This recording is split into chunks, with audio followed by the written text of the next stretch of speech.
The late afternoon sun caught the diamonds on Simone's wedding ring as she stood at her bedroom window, watching the black Mercedes pull up to the security gate of her estate. Her estate now. Just hers. The car sat there idling while Derek, her husband of 7 years, pressed the call button at the gate. Once, twice, 3 times. Nothing happened. Simone could see his face even from this distance, confusion turning to irritation. He pressed the button again, holding it down this time. She watched him pull out his phone, probably trying the security code he'd memorized years ago. The code she'd changed 3 weeks ago. The gate didn't move. There was a woman in the passenger seat. Brianna. 26 years old, long dark hair, worked in Derek's company's marketing department. The luggage in the back seat was visible even from where Simone stood. They'd just returned from a week in the Caribbean, staying at a luxury resort with a private beach. Derek thought Simone didn't know. Derek thought a lot of things. Her phone buzzed. Derek's name flashed on the screen. She watched him at the gate, phone pressed to his ear, calling her. She let it go to voicemail. He called again. Again. On the 4th call, he started leaving a message, his voice probably full of fake confusion about why the gate wasn't working. Simone set her phone down on the dresser and looked around the master bedroom. Their bedroom. No, her bedroom now. She'd spent the last 3 months preparing for this exact moment. Every detail planned. Every document in order. Every legal protection in place. The first time she'd imagined this scene, 3 months ago when she discovered the truth, she'd been shaking with rage and hurt.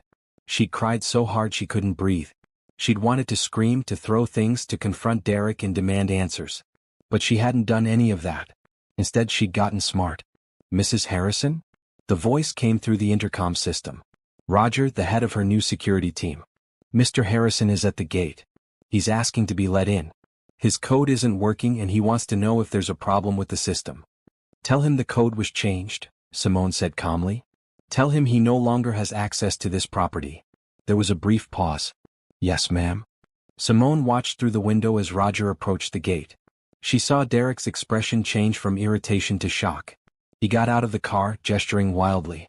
Brianna stayed in the passenger seat, her face turning red even from this distance. Derek pulled out his wallet, probably trying to pay his way through the gate. She watched Roger shake his head and step back. Derek tried his credit card at the payment panel. Declined. He tried another card. Declined. He tried the bank card linked to their joint account. Declined. Because there was no joint account anymore. Simone had worked with her attorney to legally separate her portion of their shared finances. Every transaction documented.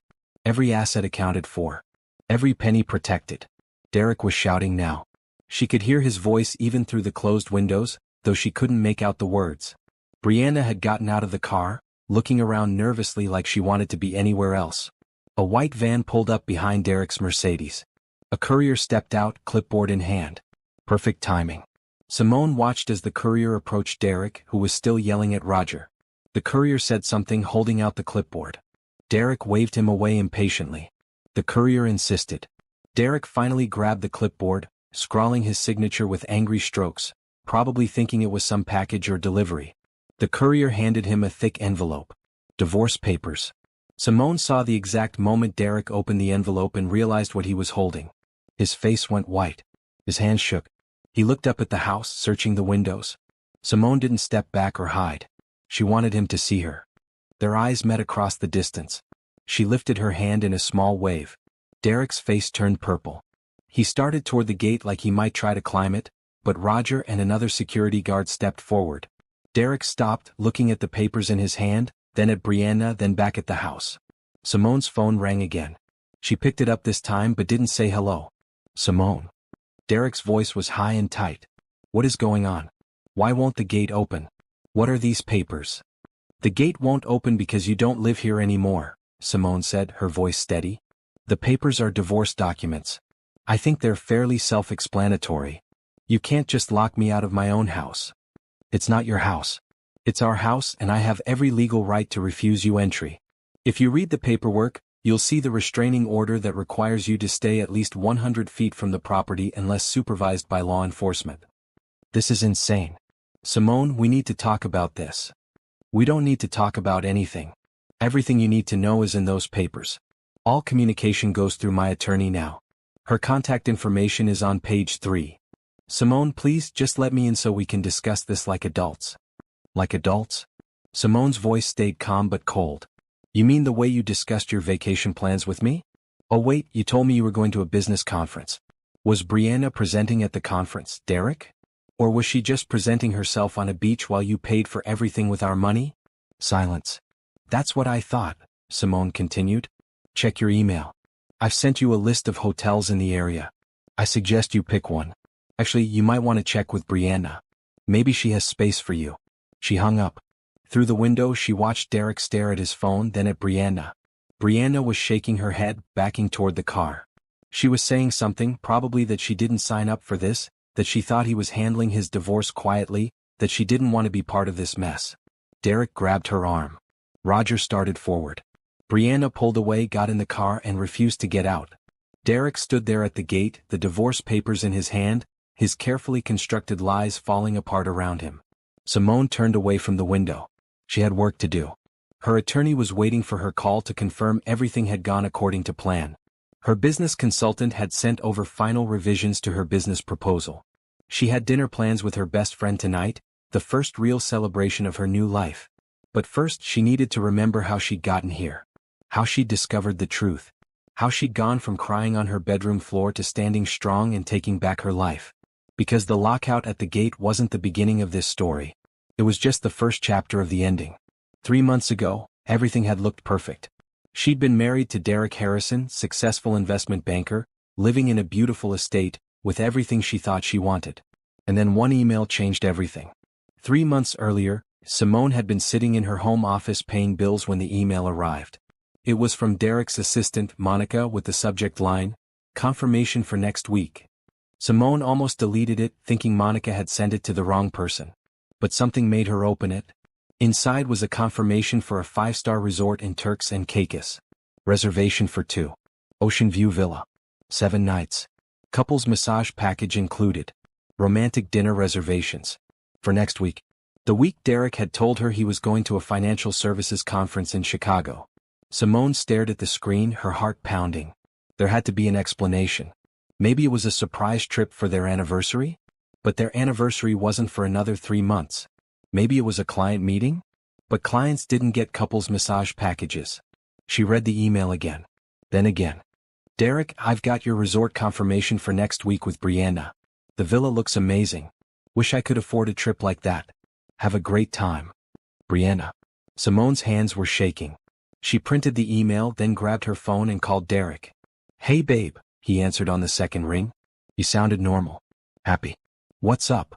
Just checking on your plans for next week, she said, keeping her voice steady. You're still leaving on Tuesday? Yeah, conference starts Wednesday morning. 4 days of the most boring presentations you can imagine. I'll be back Saturday. Sounds terrible, Simone said. It is, but it's good for business. Hey, I've got a meeting starting. I'll see you tonight, okay? Okay. She hung up and stared at the email printout. He'd lied. Smoothly. Easily. Like he'd done it 100 times before. Maybe he had. Simone's first instinct was to call him back, to confront him, to demand the truth. Her second instinct was to drive to his office and make a scene. Her third instinct was to call Brianna and ask her what the hell she thought she was doing. But she did none of those things. Instead, she sat very still in her office chair and thought about what her grandmother had told her years ago, back when she was young and dramatic about everything. Baby, her grandmother had said, when someone shows you who they really are, don't fight them. Don't argue. Just watch, listen, and plan. The person who stays calm has all the power. Simone took a deep breath. Then she opened her laptop and started a new folder labeled Medical Records, where no one would think to look. She saved the email in that folder. Then she went to their joint bank account and started going through statements. There, from 3 months ago, a charge to a jewelry store in downtown for $1,200. She hadn't received any jewelry. There, from 5 months ago, a charge to a luxury hotel. The date was a weekend Derek had told her he was playing golf with clients. There, from 7 months ago, flowers delivered but not to their house. How long had this been going on? Simone spent the next 3 hours going through bank statements, credit card bills, and receipts. She took screenshots of everything. Every suspicious charge. Every unexplained purchase. Every weekend trip that didn't make sense. The more she found, the colder she felt. Not just cold with betrayal, but cold with calculation. Because this wasn't just an affair.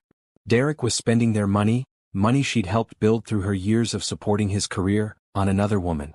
By the time Derek came home that evening, Simone had printed everything and hidden it in her office safe. She'd also made an appointment with Patricia Green, a divorce attorney whose name had come up in a conversation at her book club months ago. "Hey beautiful," Derek said when he walked in, kissing her cheek like everything was normal. "How was your day?" "Good," Simone said, smiling. "How was yours?" "Long. I'm exhausted." He loosened his tie. "Is dinner ready?" "In the oven." They ate dinner together like they had 1,000 times before. Derek talked about his day, complained about difficult clients, mentioned the boring conference next week. He was so convincing. So natural. Simone smiled and nodded and asked appropriate questions. And inside she was planning. The next morning, after Derek left for work, she drove to Patricia Green's law office in downtown. The office was elegant but not showy, professional and calm. Patricia herself was a tall black woman in her 50s with short natural hair and sharp eyes that seemed to see everything. She'd been practicing family law for 25 years. "Tell me what's happening," Patricia said after they'd settled in her office. Simone handed her the folder of evidence. "My husband is cheating on me. He's going on vacation next week with his mistress while telling me it's a business trip. And he's been spending our joint money on her for at least 7 months, probably longer." Patricia went through the documents carefully, taking notes. "Have you confronted him?" "No." "Good. Don't." "Not yet." Patricia looked up. "Mrs. Harrison." "Simone, please." "Simone. I need to ask you some difficult questions. How do you want this to end?" "I want a divorce." "Are you certain? Because if there's any chance of reconciliation." "There isn't." Simone's voice was firm. "I'm not interested in couples therapy or trying to save this. He lied to me. He's been lying for months, maybe longer. He's spending our money on another woman. I want out and I want to protect myself." Patricia nodded slowly. "Then here's what we're going to do. We're going to document everything. We're going to protect your assets. And we're going to make sure that when you're ready to end this marriage, you're in the strongest possible position." "How long will that take?" "Depends on how thorough we want to be. I'd say 2 to 3 months minimum." "Can you wait that long without confronting him?" Simone thought about Derek lying to her face. About him planning a romantic vacation with another woman. About him coming home and kissing her cheek like nothing was wrong. "Yes," she said. "I can wait." "Good. Because the person who stays calm and plans carefully usually wins. Anger makes mistakes. Strategy wins cases." Over the next 2 weeks, Simone met with Patricia 3 more times. They went through everything. Their house, which was in both their names. Their investments, which were mostly joint. Their retirement accounts. Derek's business assets. Simone's smaller personal accounts. Patricia explained what Simone could and couldn't do legally. She couldn't empty their joint accounts, but she could protect her rightful share. She couldn't kick Derek out without proper legal procedures, but she could prepare everything to make it happen quickly when the time came. "I'm also going to recommend you hire a private investigator," Patricia said. "I know it seems extreme, but having documented proof of the affair will strengthen your position significantly. It shows a pattern of deception and potentially helps establish that he's been hiding assets." "How do I find a private investigator?" "I work with several. Let me make some calls." 2 days later, Simone met with Mitchell Carter, a former police detective who now ran a private investigation firm.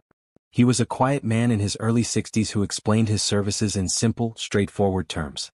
"I'll need access to his schedule," Mitchell said. "Any information you have about his routines, his habits, places he goes. I'll take it from there." "He's going on vacation next Tuesday," Simone said. "To Turks and Caicos. With his mistress." "Not anymore, he's not. I mean he'll go, but you'll know exactly what he's doing every moment he's there." Simone felt a grim satisfaction at that thought. The next Tuesday, Derek packed his suitcase, kissed her goodbye, and left for the airport. He texted her from the gate saying he loved her and would call from the hotel. He did call from the hotel. From a luxury villa overlooking the ocean. She could hear waves in the background. "Conference is starting tomorrow," he said. "Hotel is nice but nothing special. I miss you." "I miss you too," she lied. What Derek didn't know was that Mitchell was staying in the resort 3 villas down. That he was taking photos of Derek and Brianna by the pool. On the beach. Having romantic dinners. Kissing in the lobby. Mitchell sent Simone updates every day. Professional, factual reports with timestamps and photos. Each photo made her angrier. But she stayed calm. She stayed focused. She kept planning. When Derek came home Saturday, he was tan and relaxed. "How was Chicago?" she asked. "Boring," he said easily. "But productive. How were things here?" "Productive," Simone said. And they were. Because while Derek had been on vacation, Simone had accomplished several things. She'd gotten complete financial records from Mitchell showing exactly how much Derek had spent on Brianna over the past year. $18,000. On hotels, gifts, dinners, and trips. She'd met with a business consultant about an idea she'd been thinking about for years. A consulting firm helping women navigate financial planning during major life transitions. Derek had always dismissed the idea, saying she didn't need to work. But she'd loved the concept, and now she saw it as her path forward. She'd also met with a real estate attorney about their house. Since it was jointly owned, she needed to understand her rights and options. And she'd opened her own private bank account and started transferring money from freelance work she'd been doing. Nothing from joint accounts, nothing that could be questioned.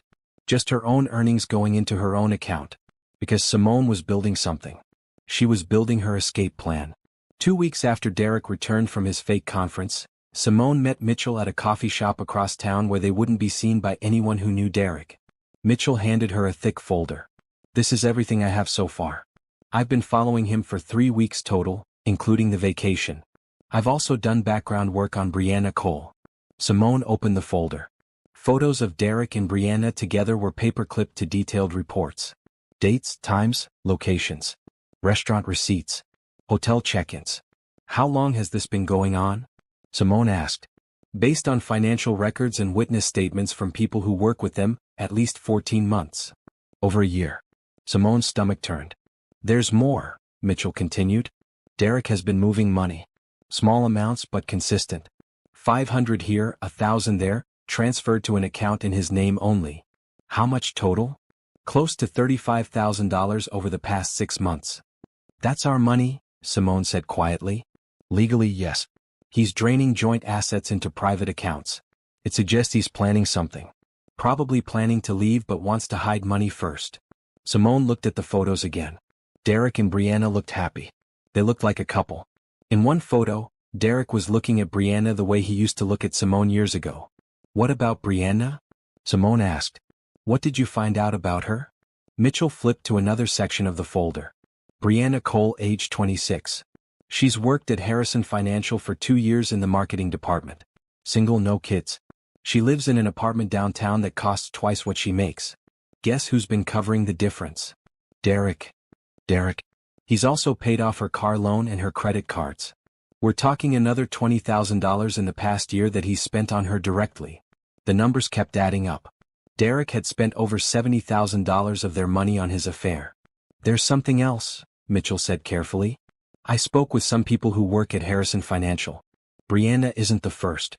Derek has a reputation for inappropriate behavior with younger female employees.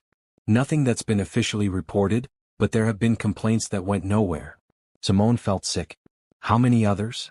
"I can't confirm numbers, but at least 3 women have left the company over the past 5 years after working closely with Derek.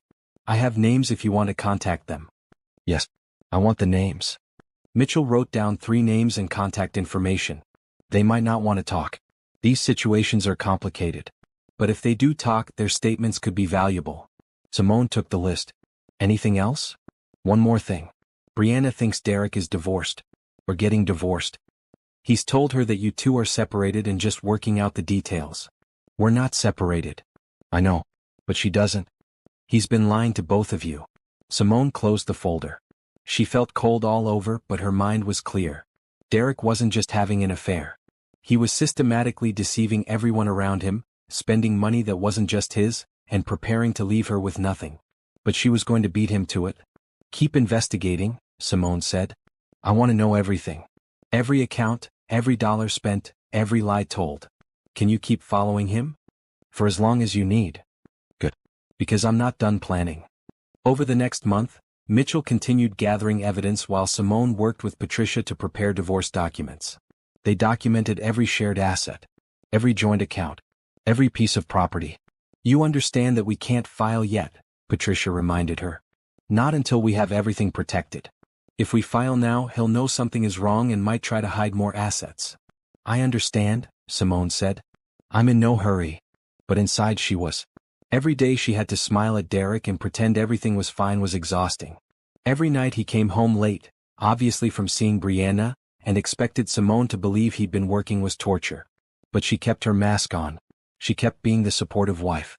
She kept asking about his day and making dinner and acting like nothing was wrong. Meanwhile, she was building her case. She was also building her business.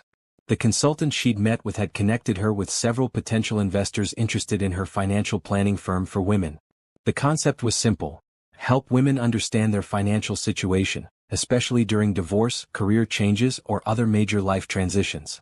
Women need this, her consultant Angela told her. There's a huge gap in the market for financial planning that understands the specific challenges women face. I know, Simone said. I'm living it. She started developing a business plan. She researched licensing requirements for financial consultants. She drafted service packages and pricing structures. She reached out to other women in the field and started building a network. At night, while Derek thought she was just reading or watching TV, she was working on her future. 6 weeks after Mitchell started investigating, Simone received a call from one of the women whose names he'd given her. Her name was Rachel, and she'd worked at Harrison Financial 3 years ago. I heard you were asking about Derek Harrison, Rachel said carefully. I want to help, but I need to know this stays confidential. It will, Simone promised. Derek was my supervisor. He started friendly, then it got inappropriate. Comments about my appearance. Invitations to dinner. When I turned him down, he made my job impossible. I ended up quitting. Did you report it? I tried. But Derek has friends in HR. They said it was a misunderstanding. They offered me a severance package if I signed an NDA and left quietly. Did you sign it? Yes. I needed the money. But I've always regretted it because I know I wasn't the only one. You weren't, Simone said. Would you be willing to give a statement about what happened? What for? I'm his wife. I'm divorcing him. And I want to make sure he faces consequences. There was a long pause. Yes, Rachel finally said. I'll give a statement. Over the next 2 weeks, 2 more women called. Both had similar stories. Derek had made their work lives miserable when they rejected him. Both had left the company. Both had signed NDAs. But NDAs didn't prevent them from speaking in divorce proceedings. Patricia was pleased. This establishes a pattern of behavior. It shows character. And if these women file formal complaints with the company now, it could impact Derek's position and income, which affects how much he can hide from the divorce settlement. Can they file complaints even with NDAs? NDAs typically cover speaking publicly about the incidents. They don't prevent reporting illegal behavior to the company or law enforcement. Sexual harassment is illegal. They have every right to report it. Simone contacted the 3 women again. Would you be willing to file official complaints with Harrison Financial? They all said yes. Everything was coming together. Simone had documentation of Derek's affair. She had evidence of him hiding marital assets. She had witness statements about his pattern of harassment. She had divorce papers ready to file. She had her own bank accounts established. She had a business plan ready to launch. All she needed now was timing. 8 weeks after discovering Derek's affair, Simone sat in Patricia's office reviewing final documents. We're ready, Patricia said. Everything is in place. You can file whenever you want.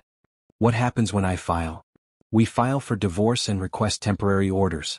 That includes exclusive use of the marital home, protection of joint assets, and a restraining order if needed. Derek will be served with papers.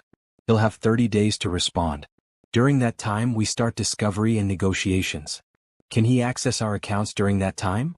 We'll request the court freeze joint accounts immediately. He won't be able to withdraw anything without court approval. Your separate accounts are protected.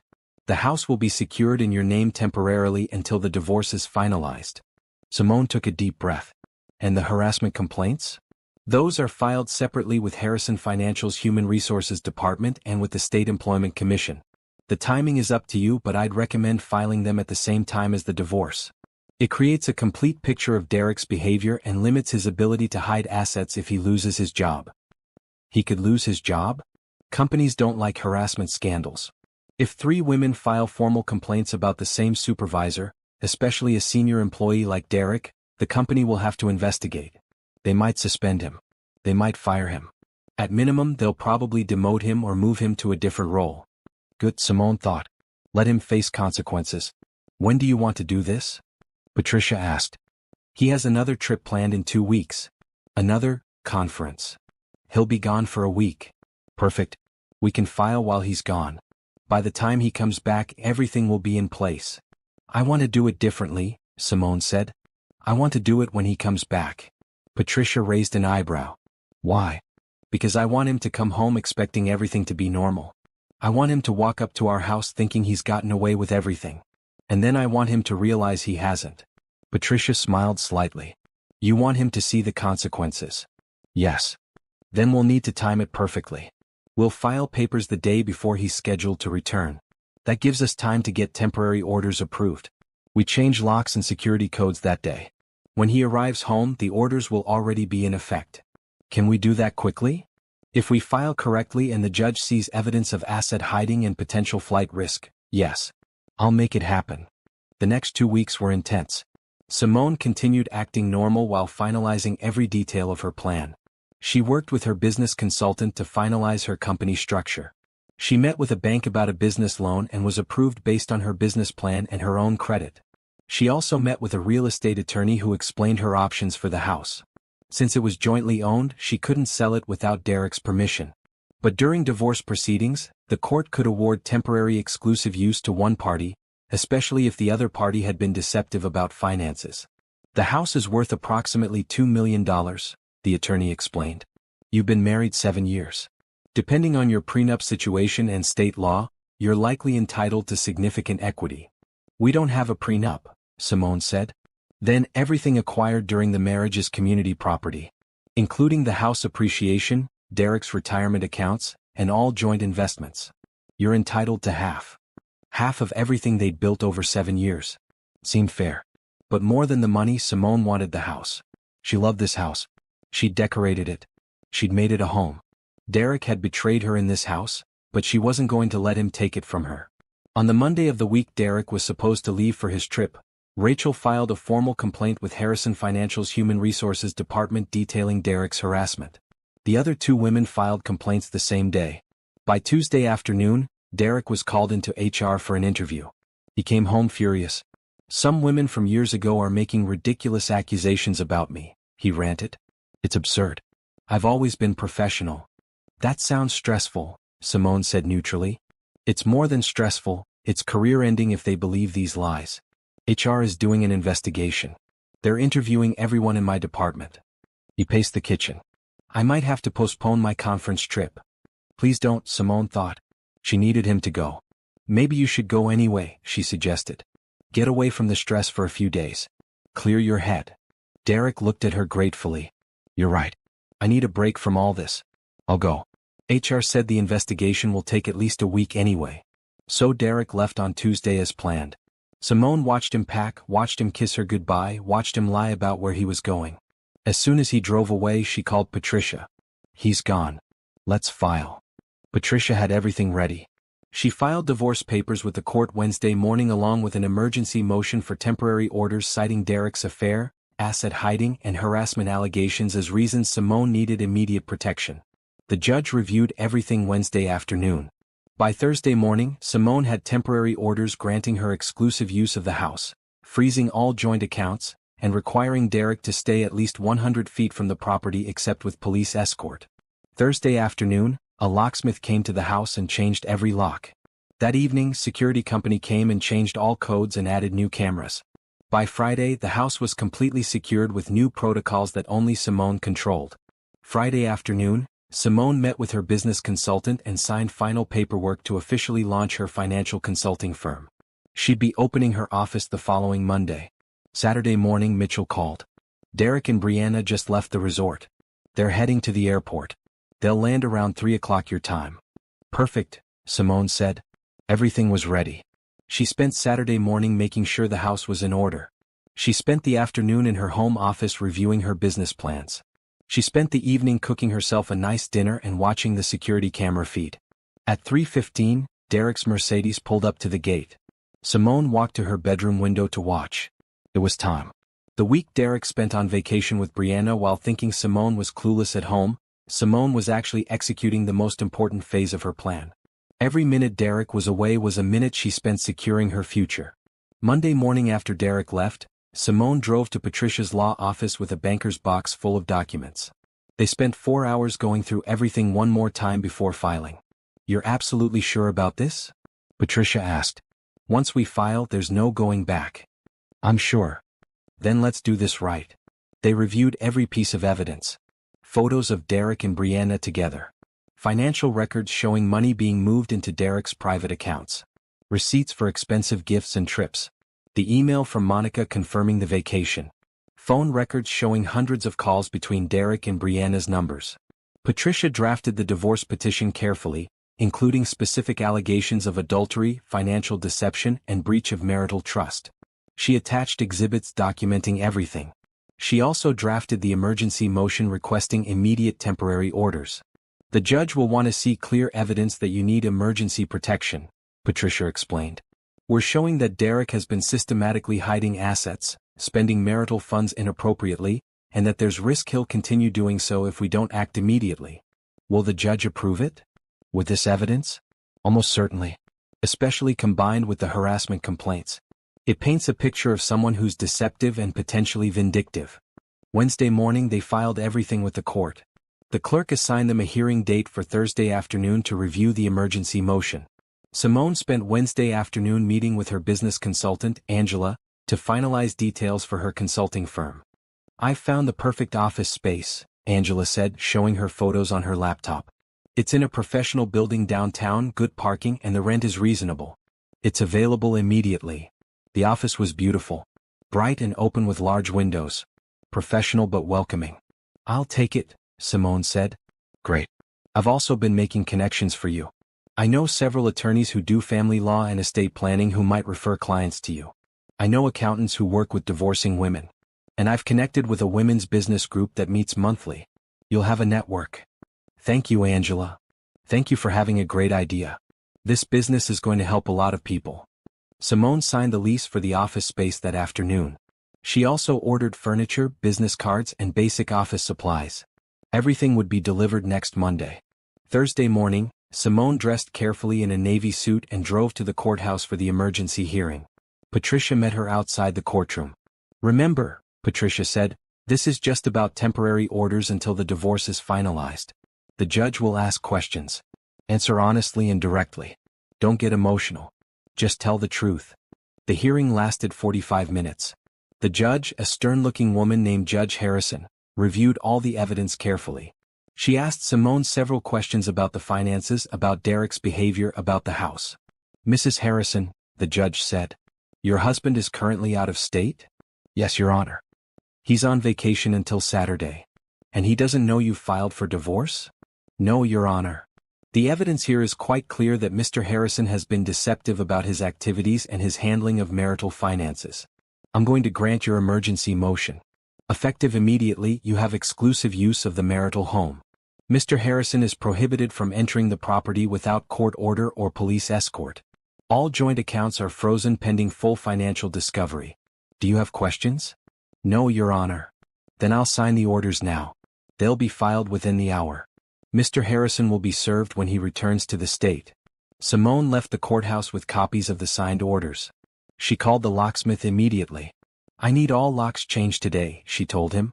"Every entrance. I can be there in 2 hours." The locksmith changed every lock by 5 o'clock. New keys. New deadbolts. New security on every door. Then Simone called the security company.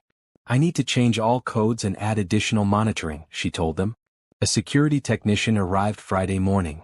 He changed every entry code, added new cameras covering all angles of the property, and set up a new system that only Simone could access.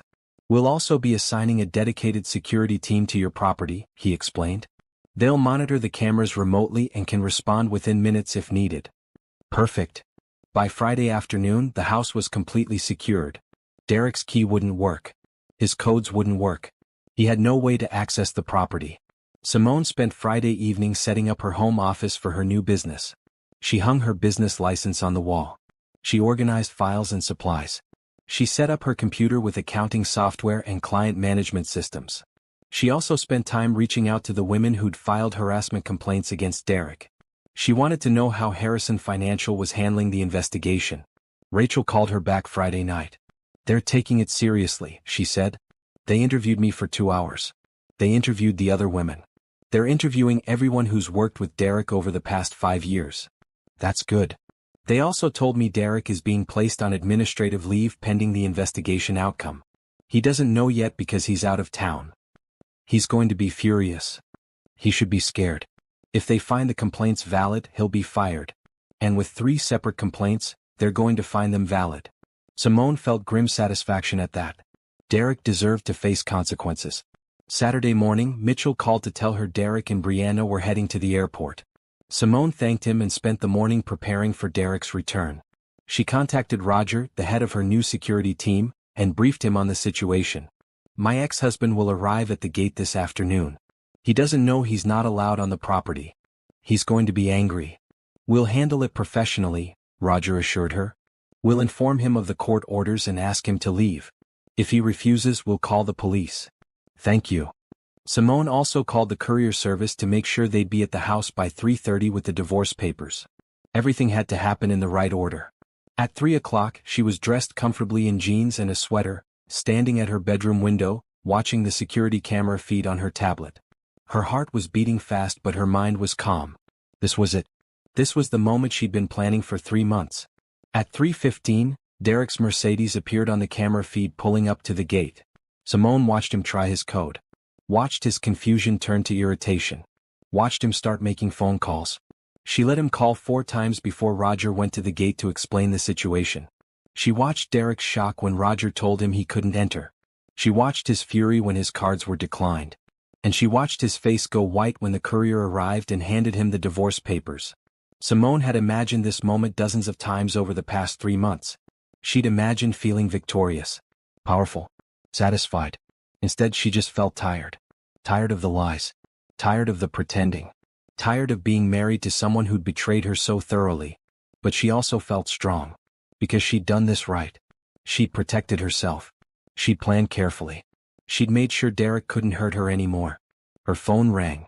Derek's name. She answered this time. Simone. What is going on? Why won't the gate open? What are these papers? She told him calmly that he didn't live there anymore. That she was divorcing him. That all communication would go through her attorney. She told him about the restraining order. She told him to find a hotel. And then she hung up. Through the window, she watched Derek arguing with Brianna. Watched Brianna refuse to get out of the car. Watched Derek realize that everything he'd been planning had fallen apart. Good. Simone turned away from the window and called Patricia. It's done, she said. He's been served. How do you feel? Ready to move forward? Good. Because now the real work begins. He'll have 30 days to respond to the divorce petition. His attorney will probably contact me Monday. We'll start negotiations and discovery. What should I expect? Expect him to fight. Expect him to claim the affair allegations are exaggerated. Expect him to argue about asset division. But we have evidence, Simone. Strong evidence. We'll win this. After hanging up with Patricia, Simone called Angela. The office is all set up, Angela said. Your furniture arrived yesterday. Your business cards came today.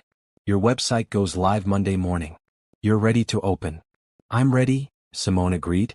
She spent the rest of Saturday evening making plans. She had consultations scheduled with 3 potential clients next week. She had networking meetings set up. She had everything she needed to start her business successfully. Sunday morning, Simone woke up and realized the house was completely silent. No Derek getting ready for the gym. No Derek watching sports in the living room. No Derek at all. Just her. It should have felt lonely. Instead, it felt peaceful. She made coffee and sat in her kitchen reading the newspaper. She went for a run through her neighborhood. She spent the afternoon finishing setup in her home office. Sunday evening, her best friend Kennedy called.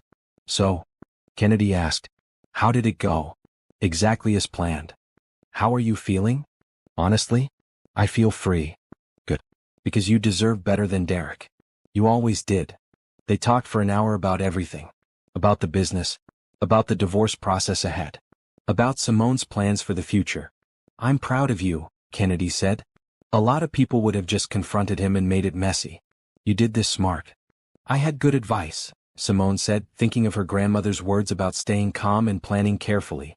Monday morning, Simone drove to her new office.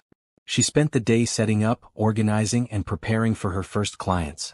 At 2 o'clock, Patricia called. "Derek's attorney just contacted me," she said. "Derek wants to meet. He wants to negotiate." "Tell him no. All negotiations go through attorneys only." "That's what I told his lawyer. I also told them we're proceeding with full discovery. We want complete financial records for the past 3 years. We want documentation of all his accounts. And we're not settling for anything less than fair division of assets plus compensation for his inappropriate spending of marital funds." "Good. Oh, and one more thing. Harrison Financial called Derek this morning to inform him he's being placed on administrative leave while they investigate the harassment complaints. He's not allowed in the office. His access to company systems has been suspended. He's still getting his salary for now, but that could change." Simone felt a small, fierce satisfaction. "Thank you for letting me know." After hanging up, she sat at her desk in her new office and looked around. This was hers. This business, this opportunity, this future.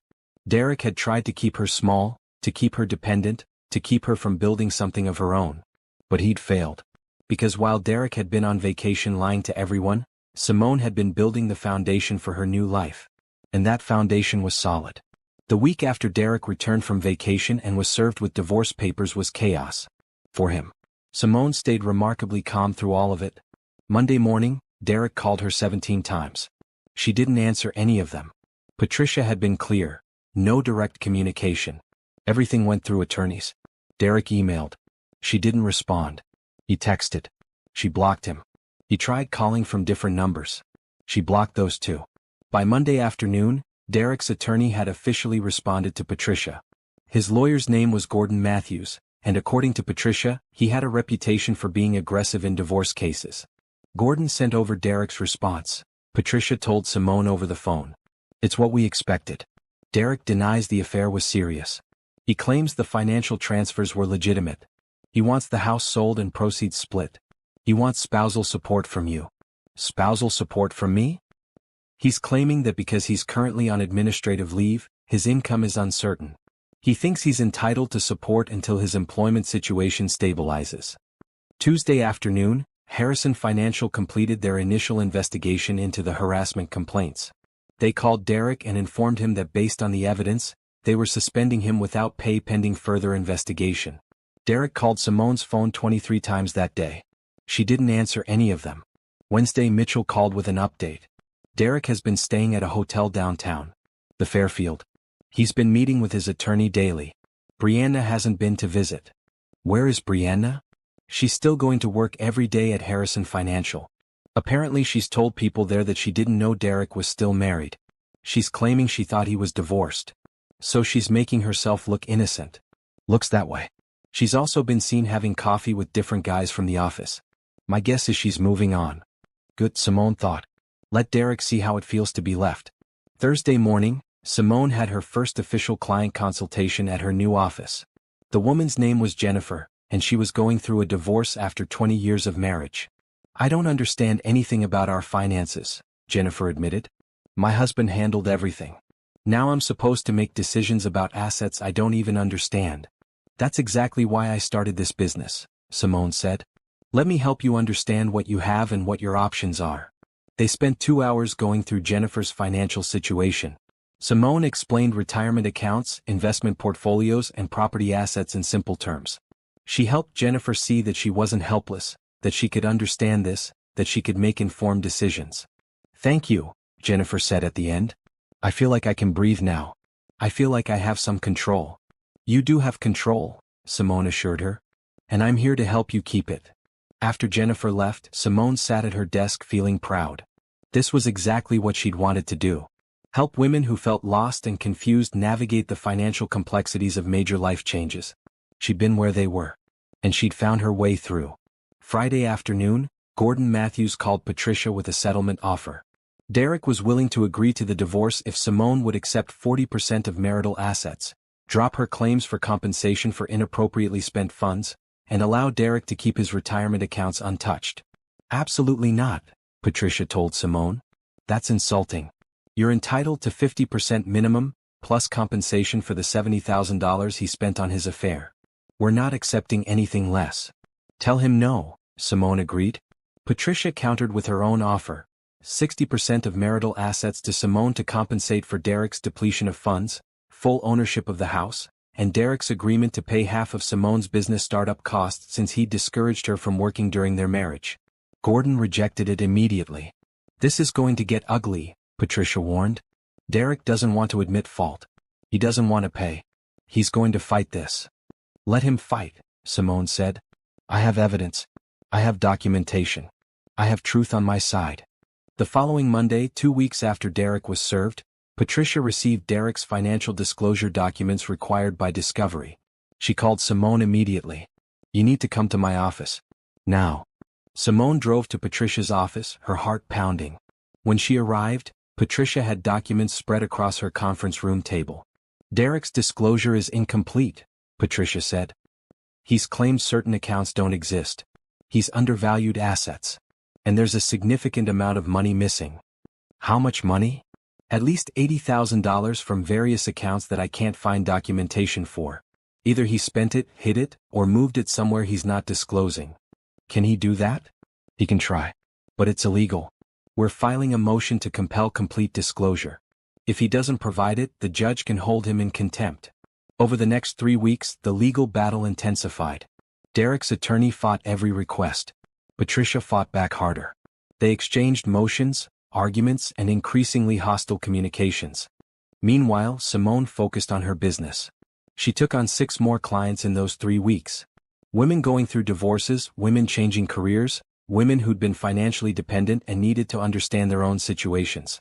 She hired an assistant, a smart young woman named Tasha who helped with scheduling and paperwork. She joined the women's business group Angela had mentioned and started networking. She also started talking to Kennedy more regularly. Kennedy had been her rock through all of this, and now that Simone didn't have to pretend everything was fine, they grew closer. "You're glowing," Kennedy told her one evening over dinner. "I haven't seen you this alive in years." "I forgot who I was when I was with Derek," Simone admitted. "He made me smaller somehow. Less confident. Like I needed his permission to do anything." "You never needed his permission." "I know that now." 4 weeks after Derek was served, Harrison Financial completed their investigation and fired him. They sent Derek a letter explaining that based on credible allegations of harassment from multiple employees, they were terminating his employment effective immediately. Derek lost his job, his income, his professional reputation. Patricia called Simone with the news. "This is actually good for us legally. It means Derek has less ability to pay and less argument for keeping marital assets." "Does this mean he can't afford to fight the divorce?" "It means he'll have to be more reasonable. His lawyer knows that without income, Derek can't sustain a long legal battle." Sure enough, 2 days later, Gordon called Patricia with a new settlement offer. Derek would accept 50% split of most assets if Simone would agree to sell the house and split proceeds rather than keeping it entirely. "He's getting desperate," Patricia said. "But we're not there yet. We still haven't gotten full financial disclosure. We still have missing money to account for." Patricia filed another motion to compel disclosure. The judge scheduled a hearing. At the hearing, Derek showed up looking tired and angry. His attorney argued that Derek had provided everything required. Patricia argued that the documents showed clear gaps and inconsistencies. Judge Harrison reviewed everything carefully. "Mr. Harrison," she said, "where did $80,000 go?" Derek's attorney started to answer, but the judge cut him off. "I'm asking Mr. Harrison directly." Derek stammered. I used it for business expenses. Travel. Entertainment. Entertainment." The judge looked at the evidence Patricia had provided. Photos of Derek and Brianna on vacation. Receipts for gifts and hotel rooms. This entertainment? Derek's face went red. "Mr. Harrison, you have 1 week to provide complete accounting for every penny of marital funds you spent over the past 3 years. If you don't, I will assume you have deliberately hidden assets and I will rule accordingly. Do you understand?" "Yes, Your Honor." 1 week later, Derek provided full accounting. It was devastating. He'd spent over $90,000 on his affair with Brianna. Hotels, trips, gifts, her apartment rent, her car payments, her credit cards. $90,000 of Simone's money spent on another woman. Patricia used the accounting to demand a new settlement. Simone would receive the house, 65% of remaining marital assets, and Derek would pay back half of what he'd spent inappropriately, $45,000 over 5 years. Derek's attorney tried to negotiate, but the judge had seen the evidence. She knew Derek had been deceptive. She knew he'd wasted marital assets. 2 months after Derek had been served, he agreed to settle. Simone got the house. She got 65% of their investments. She got alimony for 3 years to help stabilize her new business. And Derek agreed to pay back $45,000. The divorce was finalized on a Tuesday afternoon. Simone signed the papers in Patricia's office. "How do you feel?" Patricia asked. "Free," Simone said. And she was. She was free from Derek's lies.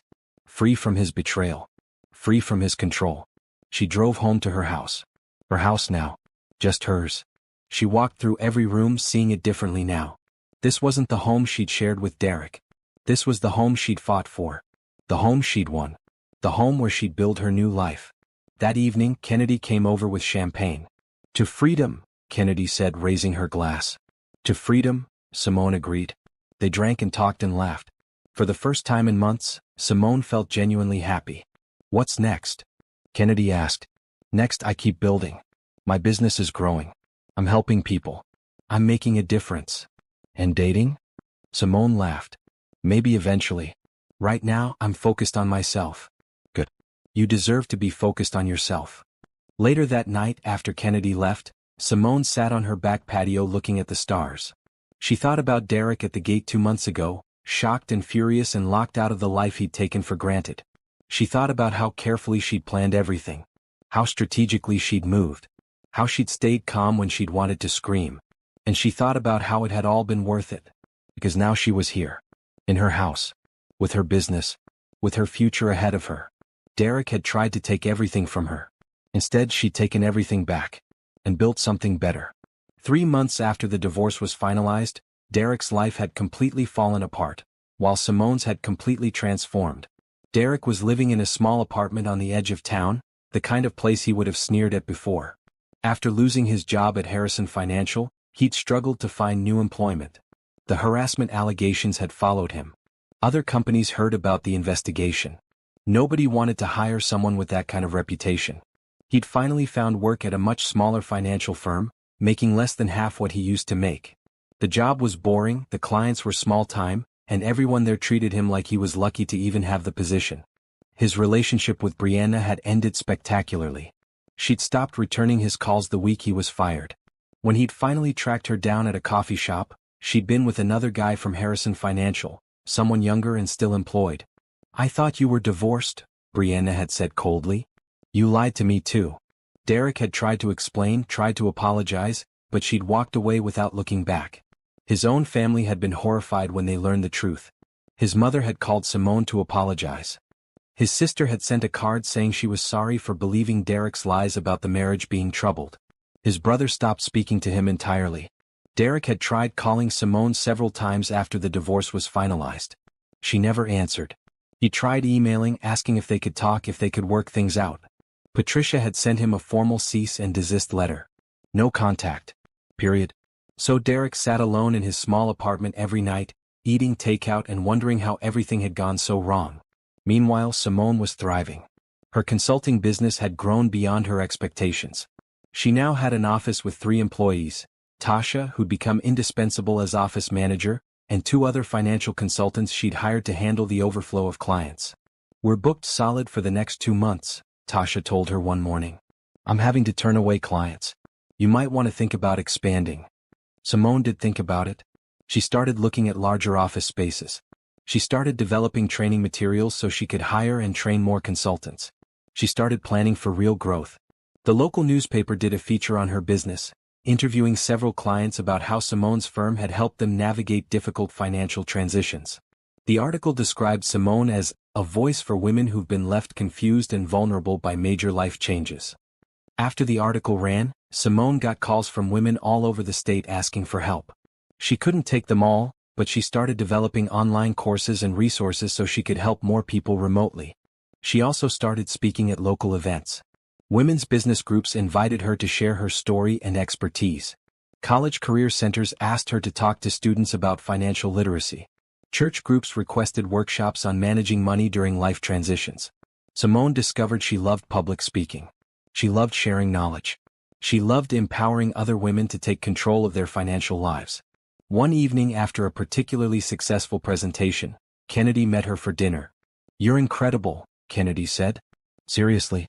I've never seen you this confident." "I feel different," Simone admitted. "I feel like I'm finally being who I was always supposed to be." "Derek held you back." "He did. But I let him. I think I was afraid of being too much. Too successful. Too independent. Like if I was all those things he wouldn't want me.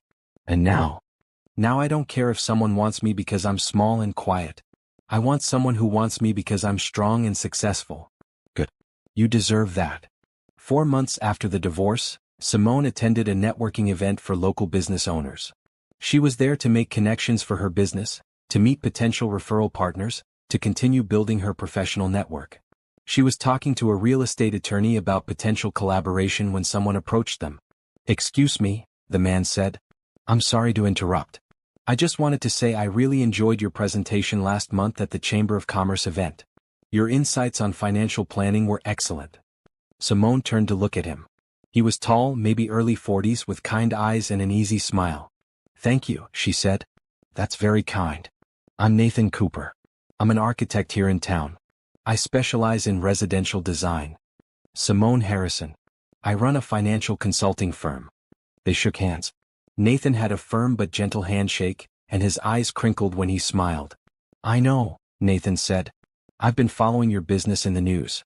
What you're doing is really important." They talked for a few minutes about their respective businesses.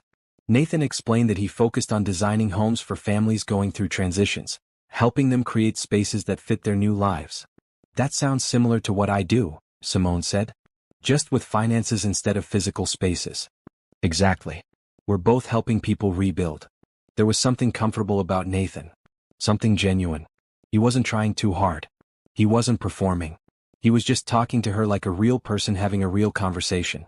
When the networking event ended, Nathan asked if she'd like to get coffee sometime to discuss potential collaboration between their businesses. "I'd like that," Simone said. They exchanged business cards and went their separate ways. Over the next several weeks, Simone and Nathan met for coffee 3 times. They did talk about business. They did discuss potential collaborations. But they also talked about other things. Books they'd read. Places they wanted to travel. Their families. Their lives. Nathan was divorced too about 5 years ago. He had a teenage daughter who lived with him half the time. He was honest about the challenges of single parenting and rebuilding his life after his marriage ended. "I made mistakes," Nathan admitted during their 3rd coffee meeting. "I worked too much. I didn't communicate enough. The divorce was hard but necessary, and we're better friends now than we were married." Simone appreciated his honesty. She found herself telling him about Derek, about the affair, about the strategic divorce. "I'm sorry you went through that," Nathan said. "But I'm impressed by how you handled it. Most people would have just reacted emotionally. You were strategic."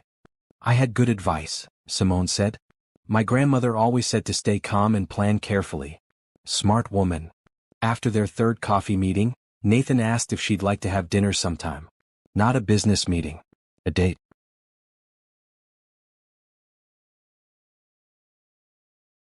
Simone hesitated.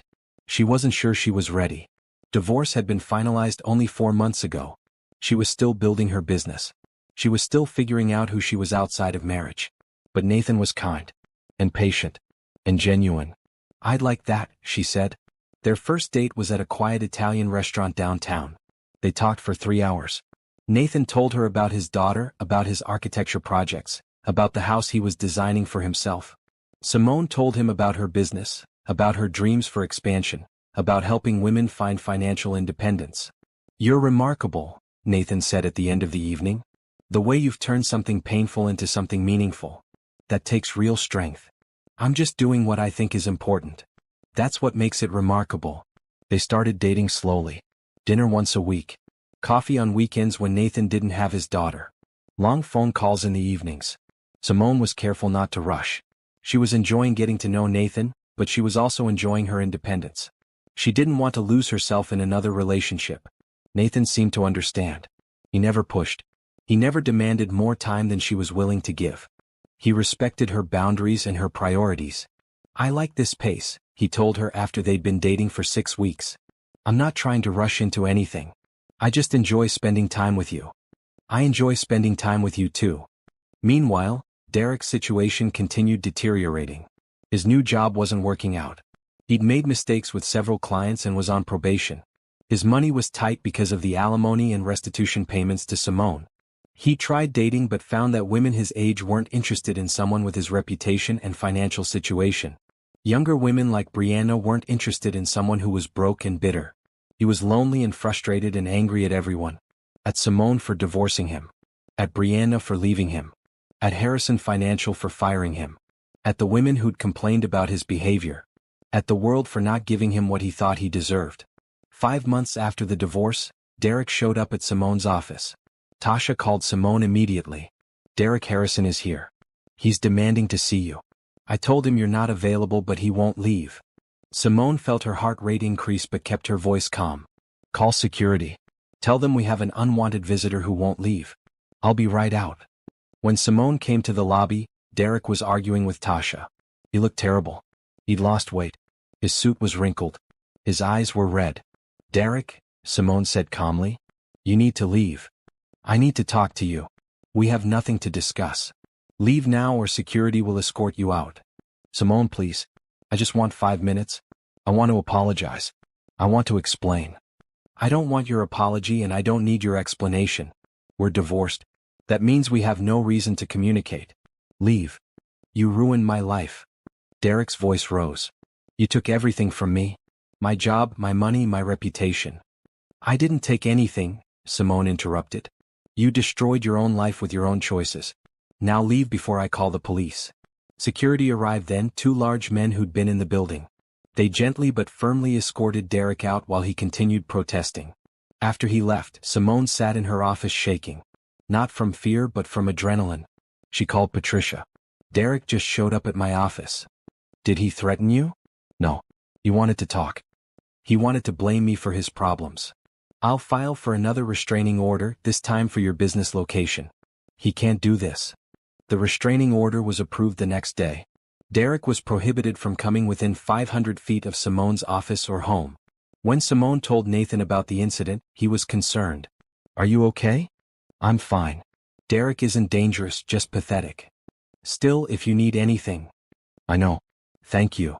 Simone realized something important in that moment. Nathan's concern was genuine but not controlling. He wasn't trying to rescue her or protect her from the world. He was just offering support, letting her decide what she needed. That was the difference between Nathan and Derek. Derek had wanted Simone to need him. Nathan just wanted Simone to be happy.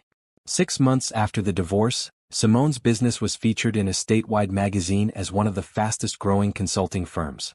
The article detailed her personal story, her business philosophy, and her plans for expansion. After the article came out, Simone received calls from investors interested in helping her expand. She received invitations to speak at conferences. She received emails from women across the country thanking her for being a voice for financial independence. Her life had completely transformed. And she'd done it herself with hard work and strategy and determination. Derek had tried to keep her small. Instead, she'd become something bigger than he could ever imagine. 8 months after the divorce, Simone stood in front of her new office building feeling proud and amazed. She'd just signed papers to purchase the entire 2nd floor of a professional complex downtown. Her consulting firm was growing so fast that she needed more space, more staff, and more resources. This is incredible, Angela said, standing beside her. 2 years ago you had an idea. Now you have a real company. It doesn't feel real sometimes, Simone admitted, but it was real. She now had 7 employees, Tasha for financial consultants, an accountant, and a marketing specialist. She had over 200 active clients. She had partnership agreements with law firms, accounting firms, and women's organizations across the state. Her business, which she'd named Foundation Financial Consulting, was helping women understand and manage their money during divorces, career changes, widowhood, and other major transitions. The work was meaningful and profitable. We need to talk about franchise opportunities, Angela said as they walked through the new office space. You're getting inquiries from 3 other states about opening Foundation Financial locations there. I don't know if I'm ready to franchise. You might not be ready now, but start thinking about it. What you've built here, other women in other places need it too. Simone made a mental note to research franchising. She'd never imagined her business would grow this large. She just wanted to help women like herself who felt lost and confused about finances. Later that week, Simone was invited to speak at a national conference for women entrepreneurs. The conference was in New York, and Simone had never spoken to such a large audience before. "You'll be great," Nathan told her the night before she left. They were having dinner at her house, something they did regularly now. Their relationship had deepened over the past few months into something solid and comfortable. "What if I freeze up?" "You won't. You've spoken to dozens of groups already. This is just a bigger group." Nathan was right. The next day, Simone stood on stage in front of 500 women and talked about financial independence, strategic planning, and turning pain into purpose. She told her story honestly. She talked about discovering Derek's affair, about the strategic divorce, about building her business. "Some people saw my divorce as a failure," Simone said to the audience. "But I saw it as an opportunity to rebuild, to become who I was always meant to be, to help other women do the same." The audience gave her a standing ovation. After her speech, dozens of women approached her with questions, with their own stories, with thanks for being honest and inspiring. Simone spent 2 hours talking with them, giving advice, offering encouragement. One woman in particular stood out. Her name was Grace, and she was going through a divorce similar to Simone's situation. "I feel so stupid," Grace said quietly. "I believed his lies. I trusted him with everything. Now I don't know what to do." "You're not stupid," Simone told her firmly. "You trusted someone you loved. That's not stupidity, that's humanity. What you do now is what matters. Take control. Protect yourself. Build something new." "How?" "Start with understanding your finances. Get a good attorney. Document everything. And remember that this ending is also a beginning." Grace hugged her. "Thank you. I needed to hear that." Flying home from New York, Simone reflected on how much had changed. 10 months ago, she'd been standing at her window watching Derek discover she'd locked him out. She'd been hurt and angry but determined. Now she was successful, independent, and helping hundreds of women find their own strength.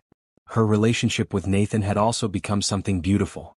He was patient, kind, and supportive without being controlling. He encouraged her business ambitions. He respected her independence. He made her laugh. They'd been dating for 6 months now, and while Simone wasn't ready to think about marriage again, she was happy. Genuinely happy. Nathan had introduced her to his daughter, Emma, a smart 14-year-old who was initially suspicious of Simone but warmed up after a few meetings. "Dad seems really happy," Emma told Simone one evening when they were all having dinner together. "Happier than I've seen him in a long time." "I'm happy too," Simone said honestly. "Good. Because if you hurt him, I'll be very angry." Emma said it seriously but with a small smile. "Deal." Simone also noticed that Nathan never compared her to his ex-wife. He never brought up past relationships in negative ways. He never made her feel like she was competing with anyone. Derek had always made Simone feel like she wasn't enough. Nathan made her feel like she was exactly right.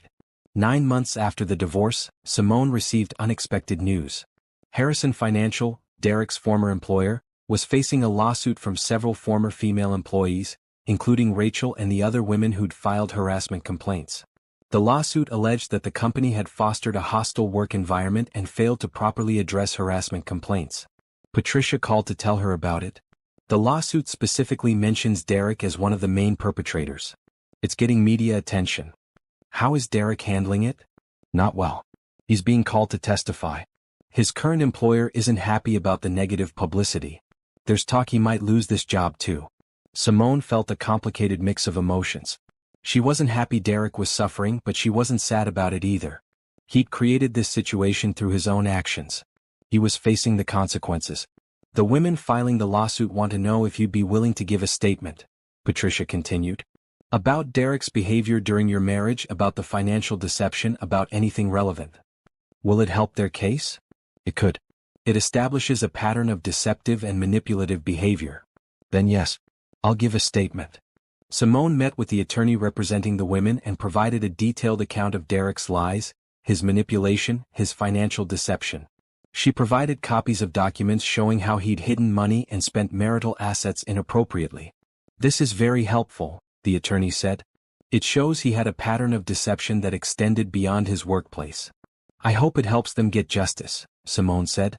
A few weeks later, the lawsuit was settled. Harrison Financial agreed to pay a significant amount to the women and committed to implementing new harassment prevention policies. Derek's name was mentioned in the settlement announcement as one of the specific individuals whose behavior had led to the lawsuit. After that, Derek's current employer let him go. He was unemployed again, his reputation completely destroyed. Simone heard about it through Kennedy, who'd heard from someone who knew someone who'd worked with Derek. He's apparently living with his brother now, Kennedy said. Can't afford his own apartment anymore. That's sad, Simone said, and meant it. Not sad enough to feel guilty, but sad in the way you feel when anyone's life falls apart. You don't wish you could have worked things out? Kennedy asked. No. Derek didn't just make one mistake.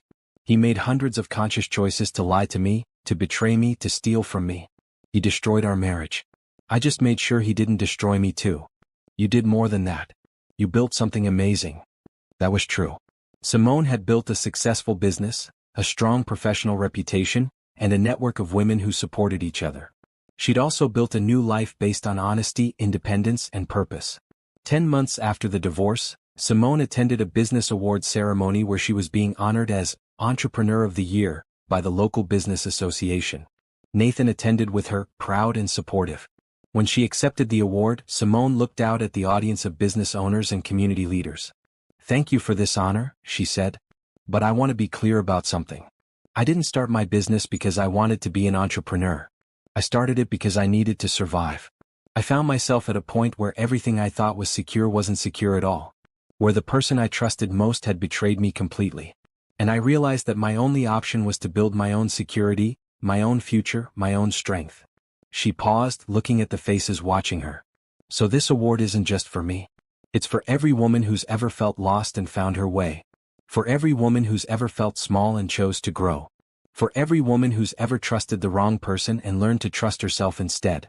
That's what Foundation Financial is really about. Helping women build their own foundations.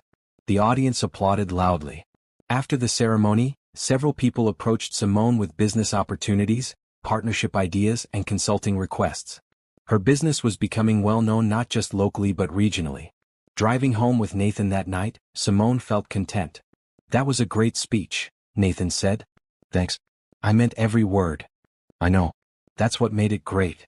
They drove in comfortable silence for a while, then Nathan asked, Do you ever regret how things ended with Derek? Not the ending itself but the way it happened. Simone thought about it. No. If I'd confronted him emotionally, if I'd just reacted out of hurt and anger, I would have made mistakes. I would have given him opportunities to manipulate me or hide assets or turn things around on me. By staying strategic, by planning carefully, I protected myself. I made sure I could move forward. You're impressive. I'm practical. There's a difference. Nathan smiled. You're both. Simone smiled too. Because she was both. She was practical enough to plan strategically and impressive enough to build something meaningful. And she'd done it by herself, through her own strength and determination. Derek had tried to break her. Instead, he'd set her free. 1 year after Derek was served with divorce papers at the gate of what used to be their house, Simone received a call from Patricia. The divorce settlement is complete, Patricia said. Derek has made his final restitution payment. You're officially done with everything related to him legally. Simone felt a weight lift. Finally. You should be proud. You got a fair settlement, you protected your assets, and you built something incredible while going through all of this. After hanging up, Simone sat in her office thinking about the past year. It had been difficult, exhausting, and sometimes overwhelming. But it had also been empowering, transformative, and ultimately successful. Derek, meanwhile, had lost everything. His job, his reputation, his relationship, his money, and his marriage. He was working a low-level position at a small firm now, making barely enough to cover his basic expenses and his monthly payments to Simone. His relationship with his family was strained. His mother still talked to him but was deeply disappointed. His siblings barely spoke to him. Even his friends had distanced themselves after the truth came out. Brianna had moved to another state and blocked him completely. She'd apparently told everyone that Derek had lied to her about being divorced, and she'd been the victim of his deception too. Derek lived alone in a small studio apartment, working a job he hated, with no prospects for anything better. His LinkedIn profile, once impressive, now showed gaps in employment and a significant step down in position. He tried to rebuild his professional reputation, but the lawsuit against Harrison Financial had made national news, and his name was associated with workplace harassment. No reputable firm wanted to hire someone with that background. Simone occasionally heard updates about Derek through the business community, but she never asked and she never reached out. That chapter of her life was completely closed. One afternoon, about 13 months after the divorce, Simone was having lunch with Kennedy when they saw Derek across the restaurant. He was alone, eating lunch and looking at his phone. He looked older, tired, defeated. Kennedy noticed him too. "Do you want to leave?" "No," Simone said. "He doesn't get to make me uncomfortable. I'm allowed to eat lunch wherever I want." They continued their meal and Derek never noticed them. Or if he did, he didn't acknowledge it. "Do you feel bad for him?" Kennedy asked quietly. Simone considered the question honestly. "I feel bad that his life is hard. But I don't feel responsible for it. Derek made choices that hurt people. He lied, he manipulated, he betrayed trust. What's happening to him now is the consequence of his own actions. That's very mature of you. It's realistic. I can acknowledge that he's suffering without taking responsibility for that suffering. His choices led him here." After lunch, Simone went back to her office where she had consultations scheduled with 3 new clients. The work was steady and fulfilling. She was helping women navigate financial challenges and empowering them to take control of their lives. One client in particular stood out that day. Her name was Monica and she looked familiar. "Have we met before?" Simone asked. "I used to work for your ex-husband," Monica said quietly. "I was his assistant at Harrison Financial." Simone remembered then. Monica had been the one who accidentally sent Simone the email about Derek's vacation with Brianna. "You sent me that email," Simone said. "I did. I'm so sorry. I never meant to." "Don't apologize," Simone interrupted. "You did me a favor. That email changed my life for the better." Monica looked relieved. "I felt terrible about it at the time. But after everything that happened, after the investigation and the lawsuit, I realized Derek had been lying to everyone. Not just you. How can I help you today?" Monica explained that she was starting her own business, a virtual assistant service for executives, and needed help understanding her startup finances and business structure. Simone spent an hour walking Monica through different business models, tax implications and financial planning strategies. By the end of the consultation, Monica had a clear plan forward. "Thank you," Monica said. "And thank you for not being angry with me about that email. Monica, that email was the best thing that could have happened to me. It forced me to face the truth and take action. Without it, I might have stayed in that marriage for years, getting more and more unhappy, while Derek continued deceiving me." After Monica left, Simone thought about how strange life was. An accidental email had set off a chain of events that had completely transformed her life. 14 months after the divorce, Simone's business had grown to the point where she was seriously considering franchising. She'd received inquiries from women in 7 different states who wanted to open foundation financial locations in their areas. Angela helped her research the legal and financial aspects of franchising. "This could be huge," Angela said. "You could have foundation financial offices all over the country. That's exciting and terrifying. That's entrepreneurship." Simone also received an offer to write a book about her experience and her business philosophy. A publisher had read about her in magazines and was interested in a book about financial empowerment for women going through major life transitions. "Should I do it?" Simone asked Nathan one evening. "Do you want to?" "I think so. I think my story could help people. And the financial advice I've developed could reach more women than I could ever reach through just my business." "Then do it." Simone signed a book deal and started writing. She wrote about discovering Derek's affair, about the strategic divorce, about building her business. But she also wrote about financial literacy, about protecting yourself, about understanding your worth. The working title was Building Your Foundation: Financial Independence for Women in Transition. Writing the book was therapeutic. It forced Simone to reflect on everything she'd learned, everything she'd overcome, everything she'd built. 15 months after the divorce, Simone's business was featured on a national morning show. The segment focused on women entrepreneurs who'd started businesses after personal challenges. Simone talked about Foundation Financial, about helping women understand their finances, about empowerment through financial literacy.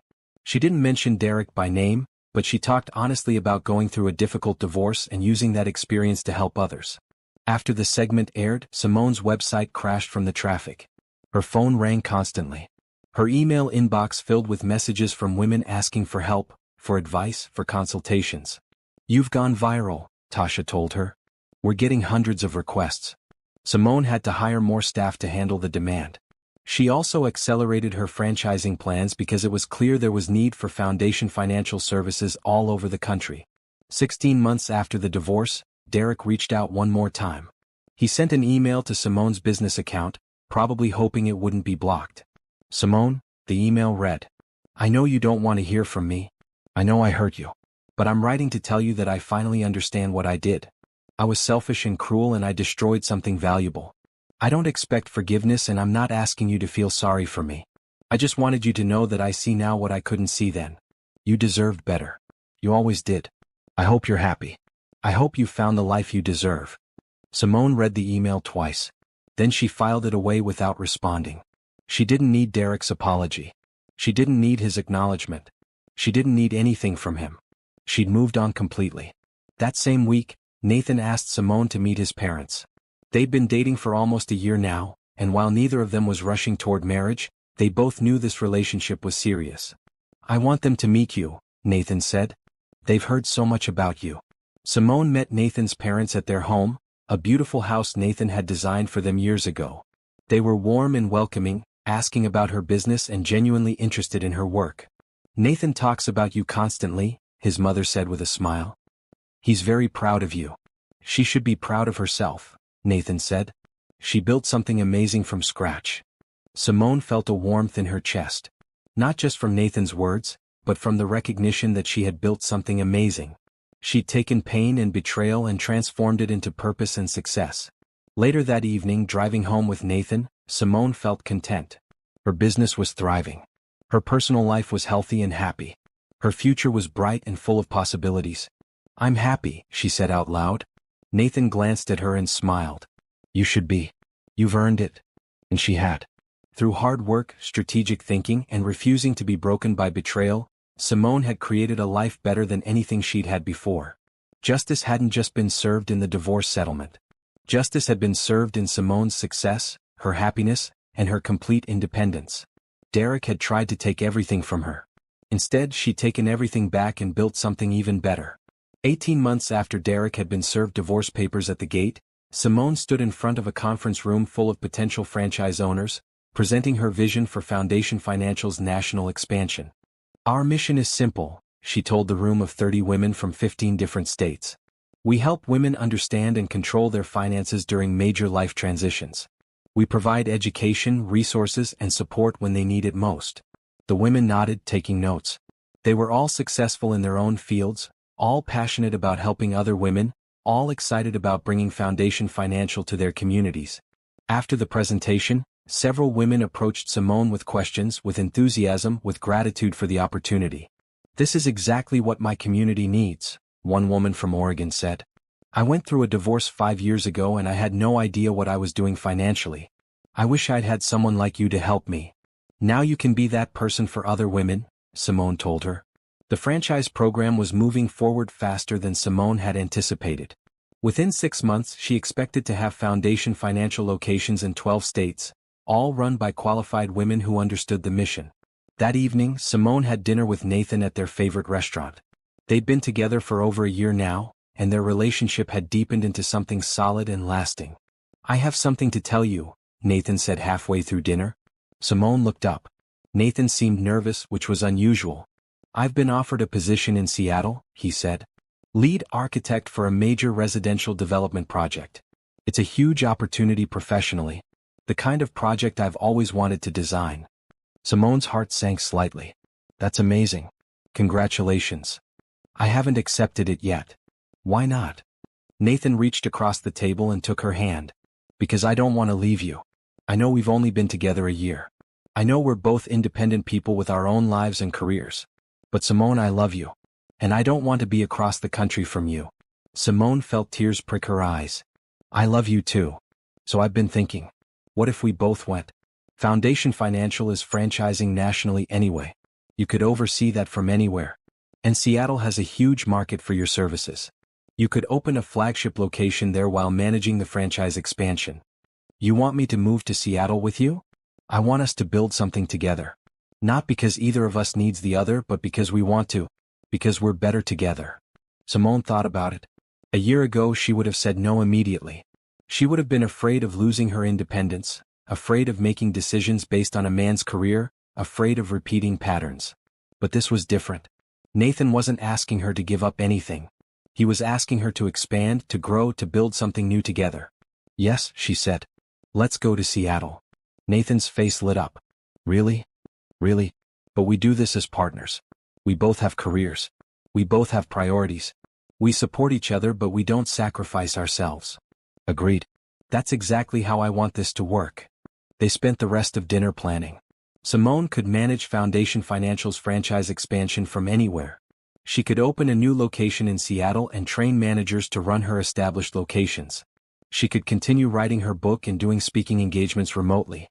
The move would be an adventure, not a sacrifice. 2 weeks later, Simone held a staff meeting to announce her plans. I'm moving to Seattle in 3 months, she told her team. But Foundation Financial isn't going anywhere. Tasha is being promoted to Director of Operations here. She'll manage this location and oversee franchise development.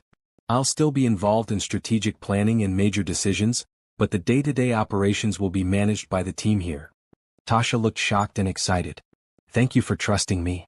You've earned it. You've been essential to this business from the beginning. Over the next 3 months, Simone prepared for the move. She trained Tasha and the other senior staff. She finalized franchise agreements with the first wave of franchise owners. She finished the first draft of her book. She also sold her house. The house she'd fought so hard to keep. The house Derek had been locked out of 18 months ago. Are you sure? Kennedy asked when Simone told her. You fought hard for that house.